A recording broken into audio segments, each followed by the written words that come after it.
Wi-Fi. I'm going to start off my time today by telling you a joke. Last year, I entered a marathon.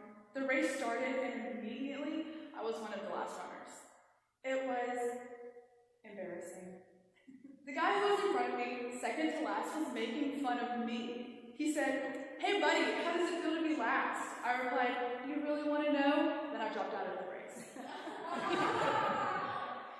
For those of you laughing your heads off at home, yes, I know, I'm hysterical. But the reason I wanted to share this devastatingly funny joke with you today is because, in many ways, my time in Eastwood has been a joke.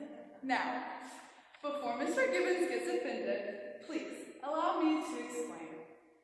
I am the kind of person who truly believes they can somehow always figure out what will happen next. I like to plan for the future so that I can know how each of my life stories will end. In fact, what I like about stories is that you can usually predict how they will end. But when listening to a joke, that is not the case. I oftentimes try to see where the joke is going, when the punchline will come, what it will hold, and if I like it or not before it has even finished. I came into senior year expecting it to be a story, with chapters and endings that I could see coming. These were the things I'd been waiting and planning for my whole high school career. For example, the Europe trip, senior dinner, a college t-shirt day, speeches to all of you in person, and to top it all off, a normal graduation night. Well, needless to say, I was 0 for 5. When this joke, along with many others, began to not go the way I expected it to, I felt like I had somehow failed myself. Like I was not prepared, or if I had just thought a little harder, I could have come up with the solution before the problem arose. Or I looked for someone else to blame, to find someone else who came up short. After I realized there's no one to blame, not even myself, I know it is totally out of my hands. At this point, I realized that I no longer know what is happening, much less what is going to happen. If I try to control where the joke is headed, all I do is ruin it. But even if I could have controlled this year, would it have been any more memorable? To find joy in the journey, you have to learn to love the unexpected. Only then can you get the punchline and redeem the joke. So, how do we now accept the joke for what it is and learn to wait for happy endings? Let me share with you the most helpful piece of advice that has allowed me to learn to wait patiently in order to see the surprises and end the jokes as funny and joyful and not as a loss of control. Whenever I start complaining or whining about how terrible someone is or how unfair a situation is, my mom always tells me to look for one good thing. Even though I do not like for my ranting session to be cut short, I know she is right. If you find that one good thing and focus on it, it will turn any situation around. After focusing on one positive, it is so much easier to find the others stemming from it. When you learn to always see the good and the beautiful in any person or situation, then any surprise can be a joyous one. You can learn to find God in any circumstance. Now, I'll be the first to admit that finding joy in this journey and waiting patiently for the punchline was definitely not second nature for me. But over time, I began to appreciate what I did have, rather obsessing over what I didn't. This process became my one good thing. I realized what I had in the season that so many others do not. I have a family to rely on, friends to talk to, over the phone, and a Lord and Savior who is leading and walking me through these trials. I have faith that this will come to an end, and I know that redemption comes in every situation. And joke. When you are confronted with the unexpected, when your plans are not fulfilled, clothe yourself with strength and dignity, so that when the sorrowful detours of your joke-filled journey are over, you come out stronger and more knowledgeable than ever, able to revel in the eternal punchline.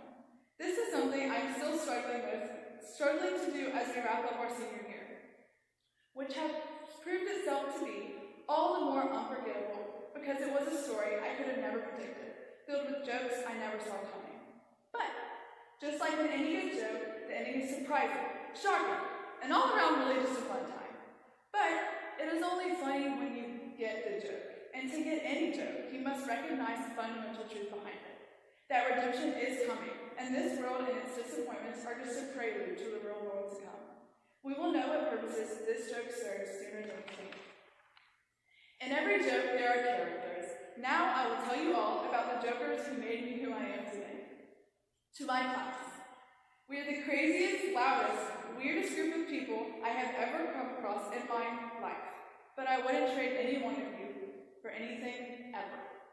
I hate that you can't be here with me today to do the cute high five thing that all the classes do as they go to and from the podium, but I know you are all doing it with me from home.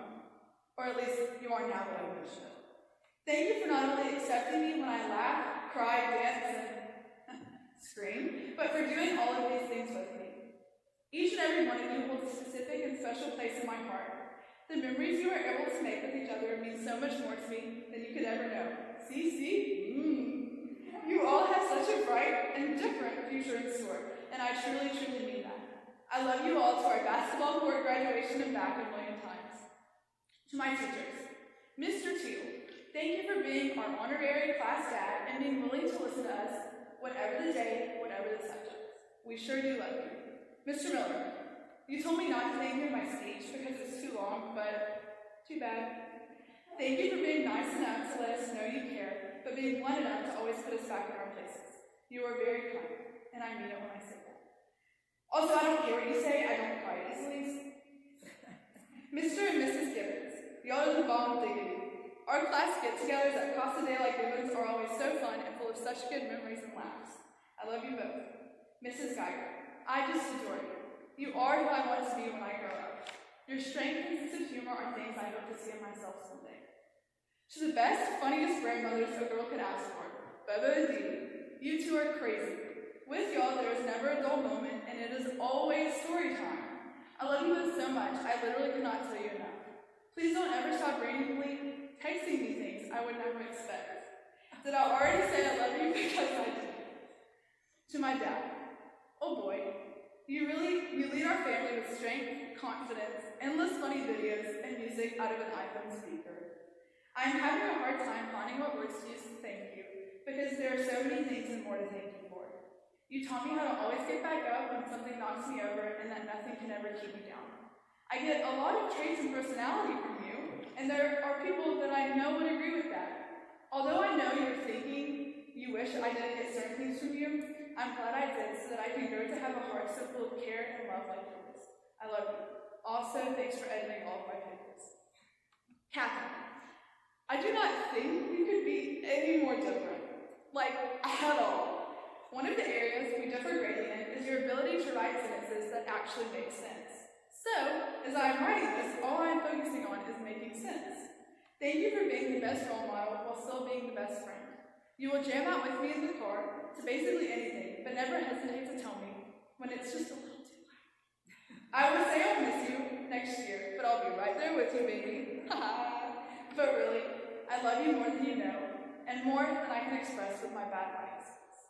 Mary Louise, Lulu, Miss Eva, Loopity Doobity, remember when we didn't get along for like 12 years? Me too. I will miss you so much next year, even though you took on after Catherine with the whole turn the music down when it gets too loud thing. You are strong-willed, funny, goofy, and always down to talk.